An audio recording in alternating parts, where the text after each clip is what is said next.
অনেকেই অনেকভাবে নির্বাচন নিয়ে আলোচনা করছে, কিন্তু নির্বাচন নিয়ে আসলে সঠিকভাবে এবং পরিষ্কারভাবে আলোচনাটা অত্যন্ত গুরুত্বপূর্ণ।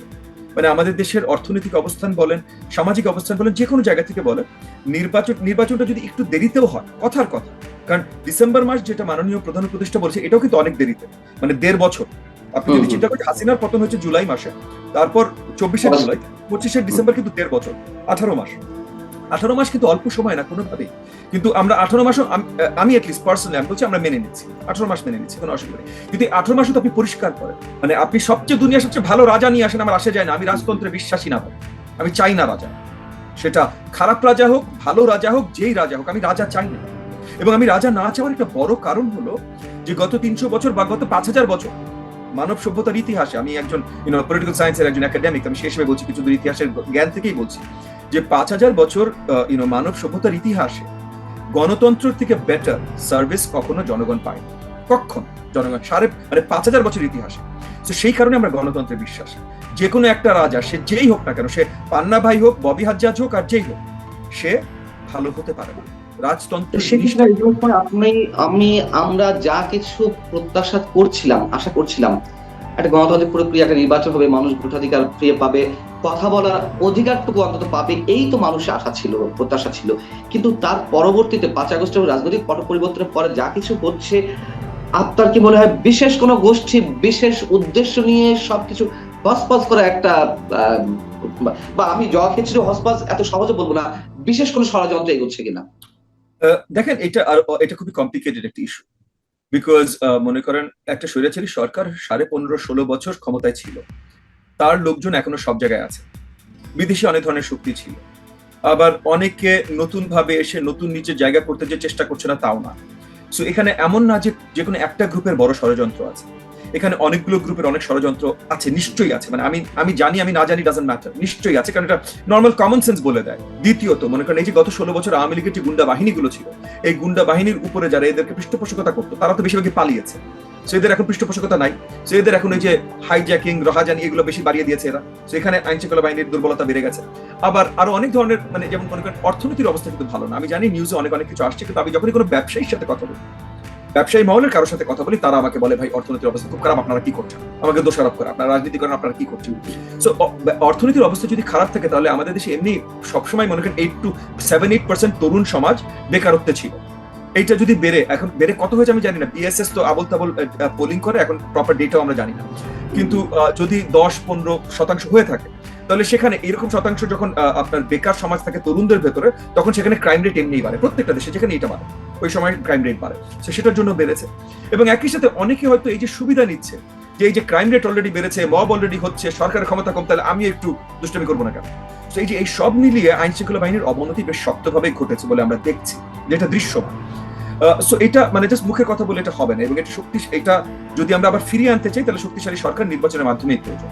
মুক্তিযুদ্ধের যে স্মৃতিচিহ্নগুলো, সেইগুলো তো সব জায়গায় গুড়িয়ে দেওয়া হয়েছে, ইতিহাস মুছে ফেলার এক ধরনের চেষ্টা চলছে, এই ধরনের অভিযোগ। পাশাপাশি শুধুমাত্র জুলাই আন্দোলনের বিষয়ে যা যা সংরক্ষণ করা যায়, সেটি গণভবন কেন্দ্রিক, মানে সাবেক গণভবন বলি বা বর্তমান যেটি রয়েছে, সেখানে বেশ জায়গা জুড়ে সেখানে স্মৃতি সংরক্ষণ করা হবে, এরকম উদ্যোগ নেওয়া হচ্ছে।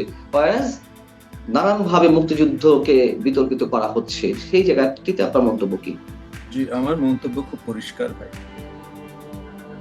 1971 বাংলাদেশের মহান মুক্তিযুদ্ধকে বিতর্কিত করার কোন ধরনের জায়গা, কোন ধরনের আপনার পারমিশন বলেন, যেটাই বলেন, কাউকে দেয়া যাবে না, কখনো হতে পারে না। আমাদের ইতিহাস, আপনি সেটা 52 ভাষা আন্দোলন বলেন, 47 বলেন, তার আগের অ্যান্টাই ব্রিটিশ আন্দোলন বলেন, তবে সবচেয়ে গুরুত্বপূর্ণ হলো 71। কারণ 71-এর মাধ্যমে বাংলাদেশ সৃষ্টি হয়েছে। অন্য কোনোটা ছোট হয়ে যাচ্ছে না, সেটা ঠিক আছে, বাট 71 সবার আগে, সবচেয়ে বড়, সবচেয়ে মহান। এবং কারণ 71-এর মাধ্যমে এই দেশের সৃষ্টি হয়েছে। প্লাস দেখেন, জুলাই গণ আন্দোলনের সাথে আমি অতপ্রুতভাবে সম্পৃক্ত ছিলাম, আমি কয়েকবার আহত হয়েছি, রাজপথে একদম সম্মুখ ভাগে আমি ছিলাম, রাজনৈতিক দলের কথা বলেন সেখানেও সম্মুখভাবে ছিলাম, ছাত্রদের আন্দোলনেও একজন শিক্ষক হিসেবে তাদের সাথে একদম সম্মুখ ভাগেই ছিলাম, পুরো আন্দোলনটা আমি ছিলাম। সো আমি সেখান থেকে মানে আন্দোলনের সাথে কমপ্লিটলি সম্পৃক্ত, সেটা নেতৃত্ব বলেন বা যাই বলেন না কেন, কমপ্লিটলি সম্পৃক্ত একজন ব্যক্তি হিসেবে আমি বলছি যে এই আন্দোলন অনেক বড় আন্দোলন ছিল, তাই বলে এটাকে ৭১-এর সাথে কম্প্যারিজন করার মতো কোনো অবকাশ নাই, কোনো অবকাশই নাই ভাই। ৯০-এর আন্দোলন অনেক বড় আন্দোলন ছিল, ৯০ থেকে এটা আরো বড় আন্দোলন ছিল। এটা কি ৭১-এর সাথে কম্পেয়ার করার কোনো অবকাশ নেই। এটা কি ধৃষ্টতা নয় তাহলে, যারা কম্পেয়ার করছে? দেখেন, কম্পেয়ার অনেকভাবে অনেকে করছেন। কিছু গ্রুপ করছেন তারা কিছু রাজনৈতিক স্বার্থ উদ্ধার করবার জন্য, আর কিছু গ্রুপ করছেন তারা আসলেই তরুণ, তারা অনেক উদ্যমী, অনেক উদ্বেগী, এবং তারা যেহেতু অতপ্রুতভাবে জুলাইতে সম্পৃক্ত ছিলেন, যেমন আমরা ছিলাম, অতপ্রুতভাবে জুলাইতে সম্পৃক্ত ছিলেন, কিন্তু তারা এতই তরুণ যে তারা হয়তো ৭১ কি, বা আসলে এই দেশে কতবার আন্দোলন হয়েছে বা কত কিছু, এগুলোর সাথে হয়তো এত পরিষ্কার ভাবে তারা পরিচিত না। এবং যারা রাজনৈতিক ফয়দা লাভ করার জন্য এই কাজগুলো করছে, তারাও হয়তো এই তরুণদের আবেগ নিয়ে একটু খেলা করছে, তাদেরকে ভুল বুঝাতে চেষ্টা করছে। এই জায়গাগুলোতে কিছু যে অন্যায় হচ্ছে না তা না, অনেক ধরনের অন্যায় ঘটছে, এবং সেই জায়গা থেকে আমাদের সবারও সোচ্চার হওয়া প্রয়োজন। যে যেমন এগেন বাংলাদেশের নতুন গণতন্ত্র আনতে আমাদের কাজ করতে হবে, কাউকে এই গণতন্ত্র প্রক্রিয়া রোধ করতে দেওয়া যাবে না। একইভাবে আবার বাংলাদেশের ইতিহাস ভোলা যাবে না। কিন্তু এখানে আবার মনে রাখতে হবে যে ৭১-এর ইতিহাস বা ৫২-র, বেসিক্যালি ৭১-এর ইতিহাস নিয়ে কিন্তু আওয়ামী লীগ গত ১৬ বছর অনেক খেলা করেছে। অবশ্যই। সো সেইটাও কিন্তু ভেঙে চুরে দিতে হবে। মানে ৭১ আওয়ামী লীগের না ভাই, যুদ্ধ আওয়ামী লীগ করে নাই। আওয়ামী লীগের সম্পৃক্ততা আপনি যদি বলেন তাইলে ওই ২৫শে মার্চ পর্যন্তই ছিল, এবং তারপর যেটা সম্পৃক্ত ছিল সেটা স্বাধীন বাংলাদেশ। স্বাধীন বাংলাদেশ ছিল, কিন্তু তারা তো সেটাকে ব্যবসার পুঁজি হিসেবে নিতে পারে না, তারা বিকৃত করেছে, ব্যবসার পুঁজি হিসেবে করেছে, এবং অনেক কিছু করেছে। সো সেটাতে যাবো না। সো আওয়ামী লীগ কি ৭১-এর কথা বলতে, সেটা আমাদের মাথা ব্যথা না। তাই বলে ৭১-কে আমরা ভুলে যাব বা ৭১ সম্বন্ধে আমাদের স্মৃতিচারণ করব না, বা ৭১-এর যেহেতু আওয়ামী লীগ বিকৃত করেছে, সো ৭১-এর অ্যাকচুয়াল সঠিক ইতিহাস ব্যাখ্যা আমরা এখন পুরোপুরি ভাবে জনগণের সামনে আনবো না। এটা হতে পারে, এটা হতে হবে এখন ৭১-কেও মানে, এবং বাংলাদেশ, সমগ্র বাংলাদেশ ইতিহাসকে বাংলাদেশের জনগণের সামনে পরিষ্কার ভাবে আনার সময় চলে এসেছে। আমার শেষ কোশ্চেন, যা কিছু চলছে সব দিক থেকে, আইন শৃঙ্খলা পরিস্থিতি অবনতি থেকে শুরু করে, আর যা যা কিছু চলছে, ইতিহাস মুছে ফেলা এক ধরনের অপচেষ্টা, সেই অভিযোগ সহ, এবং নির্বাচন দিতে বিশেষ এক মহলের পক্ষ থেকে প্রলম্বিত করার এক ধরনের অপচেষ্টা সেখানে রয়েছে, এই সবকিছু বিবেচনা নিয়ে আমার প্রশ্নটি এমনটি হয় যে এই ধারা অব্যাহত থাকলে আগামী বাংলাদেশকে আপনি কি হিসেবে দেখছেন, বা আপনার চোখের সামনে কোন বাংলাদেশ দেখছেন? দেখেন, আমি সবসময় আশাবাদী একজন মানুষ। মানে এর আগেও যখন হাসিনা সরকারের সময় আমাকে কয়েকবার উঠিয়ে নিয়ে যাওয়া হয়েছে, অনেক কিছু হয়েছে, আমি সবসময় আশাবাদী ছিলাম। জুলাই আন্দোলনে যখন আহত হয়েছি তখনও আশাবাদী ছিলাম। আমার মনে হয় হয়তো সবচেয়ে প্রথম বাংলাদেশে আমি ওপেনলি গণমাধ্যমে হোয়াটএভার ডিক্লেয়ার করেছিলাম যে হাসিনা সরকার শেষ, এটা বোধহয় ১৫ তারিখে না ১৬ তারিখে জুলাই হতে পারে। আমি তো তখন তো সবাই দৌড়ের উপরে শুনছি না অন্য কেউ কি বলছে, বাট আমি পরে শুনিনি যে ১৫ তারিখে, মানে আমি বলার আগে অন্য কেউ এত পরিষ্কার ভাবে বলেছেন যে হাসিনা সরকার পড়ে গেছে, এটা থাকবে না। বাট এনিওয়ে, সো আমি সবসময় আশাবাদী, আমি এখনো আশাবাদী যে সামনে আমরা খুব সুন্দর বাংলাদেশ গড়তে সক্ষম হব। বাংলাদেশ অসুন্দর এটা সত্যি না। গত ৫৪ বছরের ইতিহাসে, স্বাধীনতার পর, মহান স্বাধীনতার পর গত ৫৪ বছরে বাংলাদেশের অনেক উন্নয়ন হয়েছে, সব সরকারের আমলে হয়েছে, এবং বাংলাদেশের জনগণই করেছে। অনেক সরকার অনেক ভুল ত্রুটি ছিল, গত ১৬ বছরে গেলাম, এটাকে আমি ভুল ত্রুটি দেখি না, এটা স্বৈরাচারী সরকার, বাট অনেক সরকারের অনেক ভুল ত্রুটি ছিল। বাট বাংলাদেশের জনগণ তাদের কর্মের মাধ্যমে, তাদের অধ্যবসায়ের মাধ্যমে এই দেশকে অনেক উপরে নিয়ে এসেছে, এবং এটার আপনার ধারাবাহিকতা বন্ধ হবে না, কমবে না। রাজনৈতিক ময়দানে আমরা যারা আছি তাদের দায়িত্ব হলো যে বাংলাদেশের জনগণ যা করছে এবং করছিল সেগুলো যেন তারা আরো স্বতঃস্ফূর্তভাবে করতে পারে।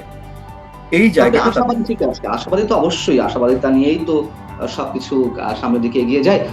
কিন্তু বাস্তবতার জায়গা থেকে আমি বলছি, যদি এই ধারা অব্যাহত থাকে সেক্ষেত্রে কোন বাংলাদেশ আমাদের জন্য ওয়েট করছে?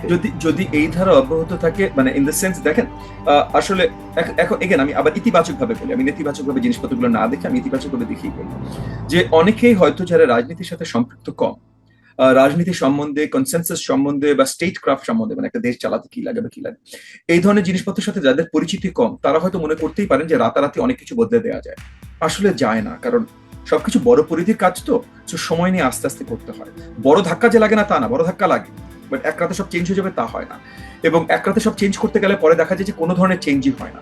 তো আমার মনে হচ্ছে যে এখন অন্তর্বর্তীকালীন সরকারে যারা আছেন, যারা পরিষ্কার মনে দেশের জন্য কাজ করতে চেষ্টা করছেন, অনেক ধরনের অনেক অন্য কিছু থাকতেই পারে, সেটা কনস্পিরেসি, সেটা নিয়ে আমি আলোচনা করছি, যারা পরিষ্কার মনে দেশের জন্য কাজ করতে চেষ্টা করছেন, তারা হয়তো কিছু দূর মিসলেড বা মিসইনফর্ম, যে তারা মনে করছেন যে তারা নিজেরাই অনেক কিছু চেঞ্জ করে ফেলতে পারবেন, নির্বাচনের প্রয়োজন নেই বা নির্বাচন দেরি করলেও চলবে।